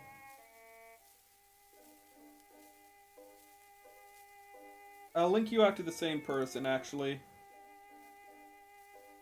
Ooh, I was gonna link you out to Atya, but I'll link you out to Atya on Wednesday when we stream. So there's the same person. He's also playing Peak. He's playing Peak with like 3 other people, it looks like. Have a great day, a wonderful life, and remember, don't lose your head. See you guys next time.